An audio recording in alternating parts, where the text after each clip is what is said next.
So, guys, earlier I talked about Meridian 1 through 6, and I have read 7 through 12 now, so let's go ahead and dig into that one as well. And now we have Barbara Kesel continuing on as writer, but Steve McNiven has returned with issue 7, taking this title as his own. We have the continuation of Uncle Ilian trying to find Sophie, or Sephi, if she lives. He's also expanding his own powers. He's learning new and interesting people to meet so that he can become so much more powerful, because he has no legacy other than what he does in this life. Sephi has rejected him. Sephi's mother rejected him years ago. So he has no heir to the throne. He has nobody that will take over once he dies. So as that goes along, Percy's over here playing with something. Percy, hey, knock it off. But as he gets older, he realizes, what will my legacy be? And what can I be? And so his new protege is with him. And she's learning beside him. She's learning to be a minister. She's learning what it means to juggle the responsibilities of being one of the most powerful people in these sky planets, along with being one of the most notable people in Demetria. All right, with issue 8, we get guest art by Mike Wieringo and inks by Rob Stoll. And it looks very interesting because you see Sephi, who has been captured by the Acasians, and she's being taught how to make these dyes that have made the Acasians so famous. But they want to capture her. It's like she's a pawn in a chess game. So I made the comment in the first video that it's not like Game of Thrones, but as we get deeper into this, it really is more like Game of Thrones, where Sephi is a mere pawn in a lot of people's different games, but she manages to break free. Meanwhile, Jad has learned that she is gone, or at least as far as he knows, she is. So he doesn't know what to do. He's always loved her. He's always wanted to be with her, and he never told her that he loved her. And now he feels like he'll never have that opportunity. So you have this continuation and this deepening of story between two star-crossed lovers that have never really met one another. Because there's plenty of times where you meet somebody that you feel like you could love, you meet somebody that is important to you, but until you really open yourself up, you or that other person really open yourself up and say, hey, I like you. You want to go catch a movie? Would you like to start a life together? I want you to know how important you are to me.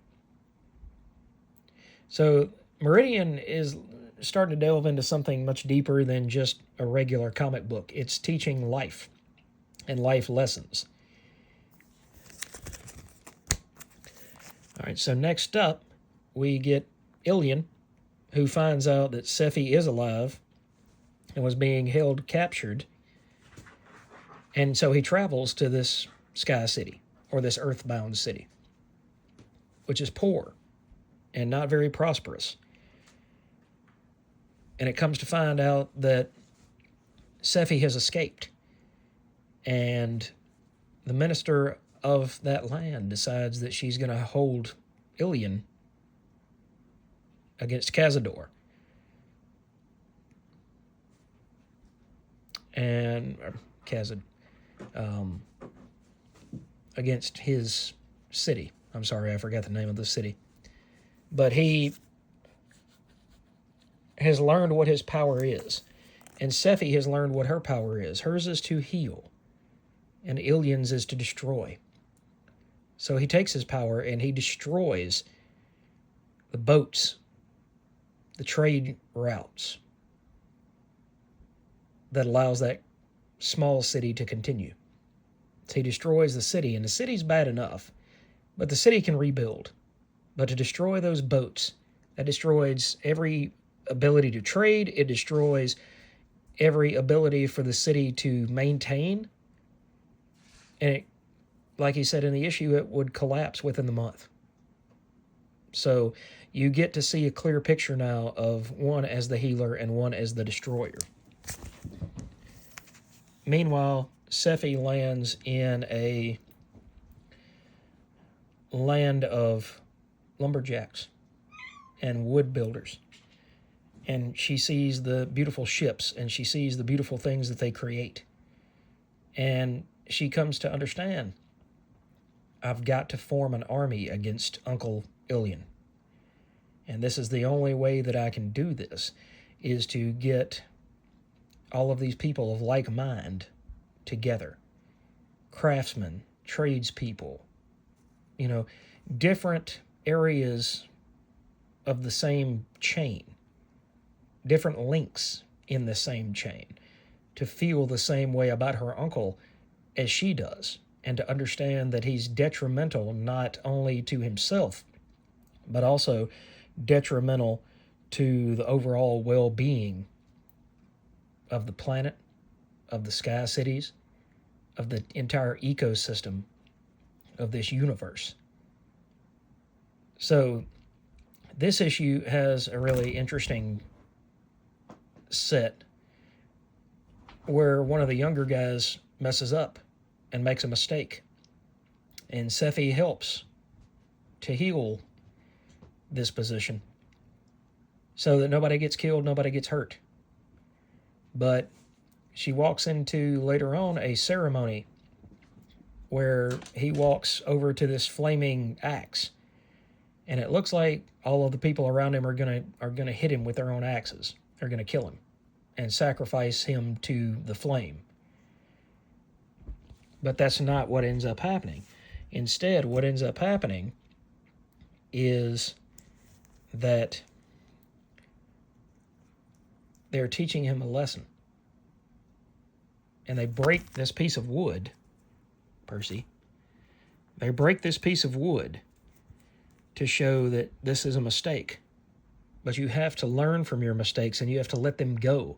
And in order to let them go, that's the only way that you grow. If you hold on to the mistakes that you've made as a young man or a young woman, you'll never grow. You'll never find what it is to be truly a new person.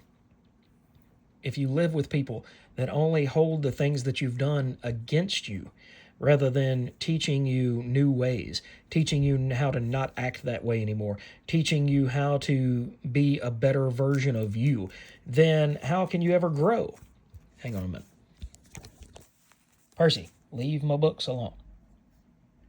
Leaves them alone. Be a good kitty. Please be a good boy. Okay. But like I said, if you don't ever learn from the mistakes of the past, if you just try to move on but don't grow from that error, then how can you be a better person? How can you ever hope to be a better person and a better version of you? How can you ever hope to be a better version of you, Percy? By trying to eat my comic books? So that issue there, issue 10, really stuck out to me and really spoke to me. Next, she decides to go down into the depths, really. Down into where the fighters and it's not the lovers, but the fighters are. And she's going to try to build these people up. These will be her muscle in this army that she's trying to build. So if she can get these people on her side, you are doing too much today. If she can get these people on her side, then everything might work out for this fight. And the last issue is her going and trying to recruit these people to help her. So it leads into issue 13, but she's captured again at the end of issue 12. So this book is really growing on me. It's really great stuff. And the more I read, the more intrigued I become. So hopefully you guys will enjoy this retro review and let me know what you think about this first 12 issues of Meridian in these two videos so far.